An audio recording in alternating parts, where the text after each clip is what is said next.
Hello everyone, welcome back to Home and Creativity with Monique.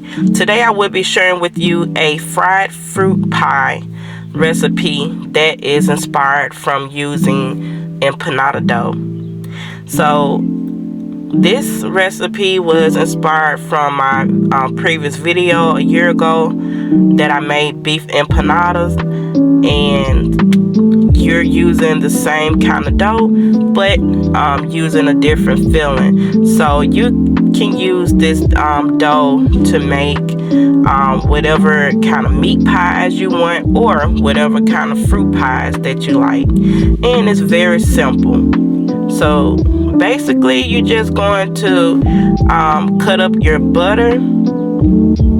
I like to use a cheese shredder. You don't have to use one, but I find it easier to blend in the butter into my flour mixture because the butter is shredded in smaller pieces versus cubes of butter. Now if you don't have to do this, you can cut your butter with a knife in cubes and do it that way. And also in the beginning I didn't mention that all of my dry ingredients are mixed into my flour already, so that's why you didn't see me put in my sugar or the salt or anything like that, because it's already in the flour. And basically once you have all your dry ingredients together, you're going to just add in your butter and start massaging that butter into the flour until it's all incorporated in the flour. So once you're done, your flour should look like a crumbly mixture.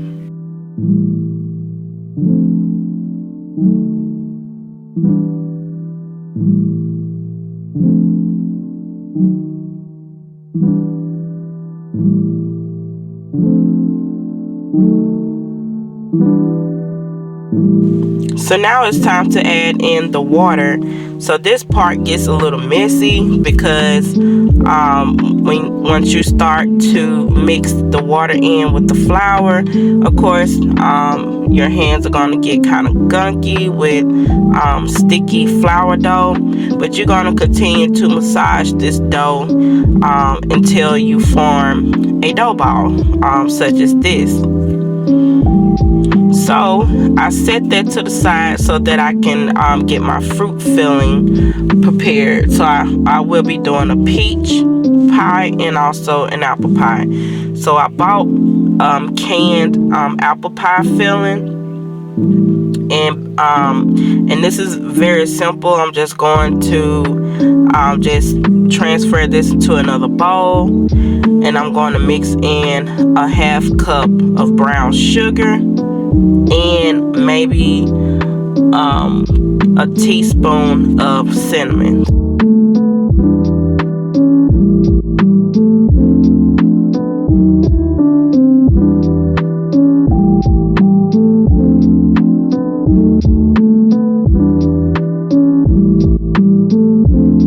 So now I'm starting on my peaches, and I do have, I believe it was a 14 or 15 ounce can of peaches and heavy syrup. So I did not pour out the syrup. You can pour out some of the syrup, but leave some in for a little bit of juice for your pie. So I added in 1 cup of brown sugar, some cinnamon, nutmeg, and also 1 to 2 tablespoons of cornstarch. And you're going to warm that up on the stove until it comes to a slight boil, and you're going to remove it from the heat. So now I'm taking my dough and I am making 1 to 2 inch balls with the dough, because those balls will be my fruit pie dough that I will be stretching out with my rolling pin.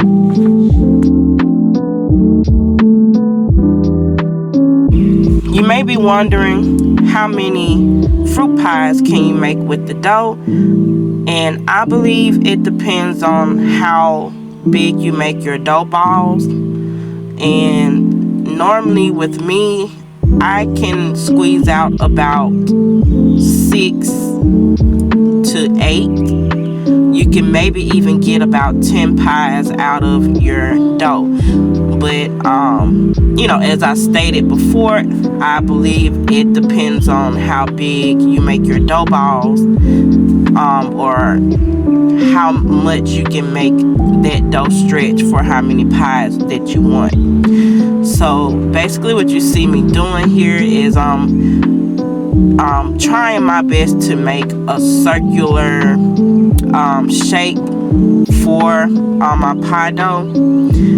And if you don't know how to like kind of freestyle on making a circular shape for your dough, you can use a circular dish such as a small bowl as such, or you can put your bowl on top of your dough and just cut around the edges of that bowl to make a perfect circle. But I'm not all about being perfect.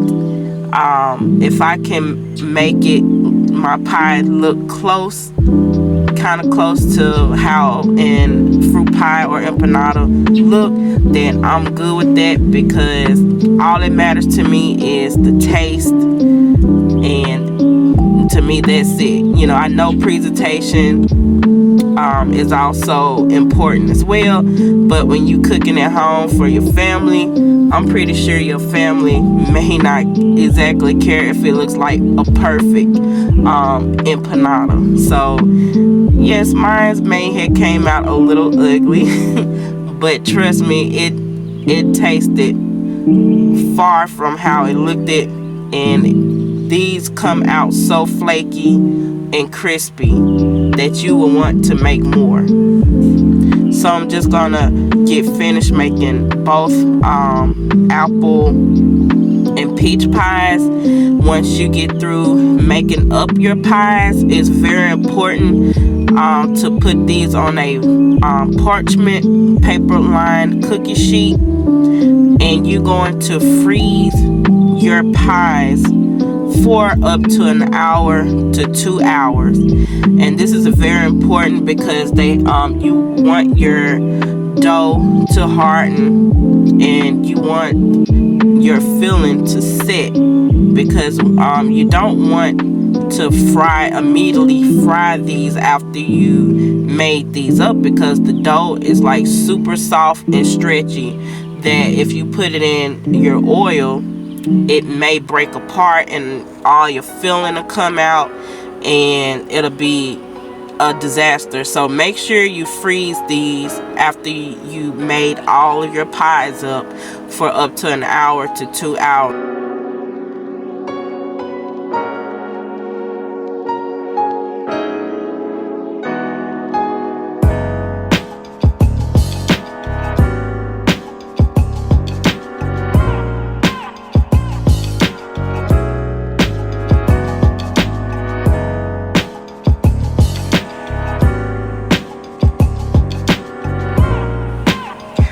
So these are my frozen pies. I let these sit in the freezer for about an hour and a half, and as you can see, I'm able to pick them up without them being soft and floppy.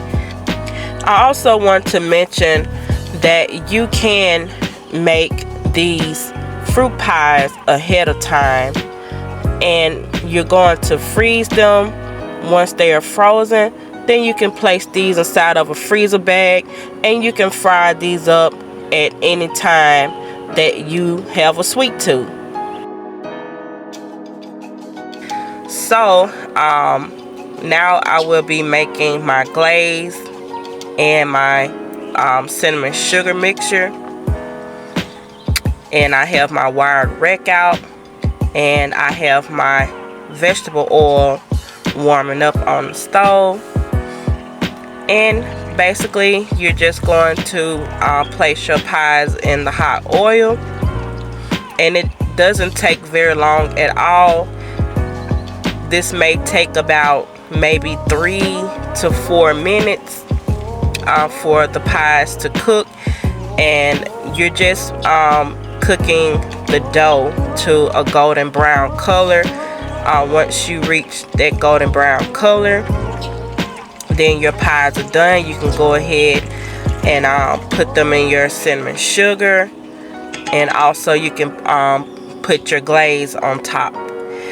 And what would be a good idea for your glaze is to make sure you have a bowl that is big enough for your fruit pie to fit in, so that you can just place the whole fruit pie in that bowl of glaze and just get it all glazed up that way. So that's what I wound up doing. I exchanged for a bigger bowl.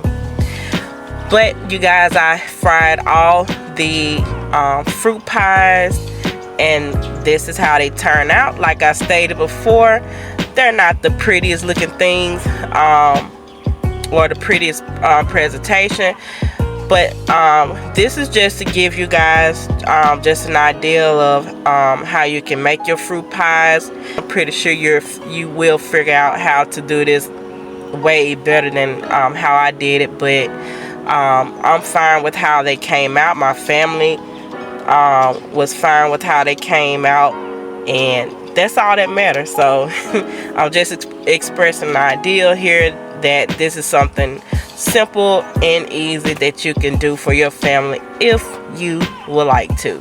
So you guys, this is the end of the vlog. I hope you guys enjoyed this recipe and enjoyed the video. I thank you guys so much for watching, and I hope you guys return back for another video. You guys have a very blessed and great day, and God bless.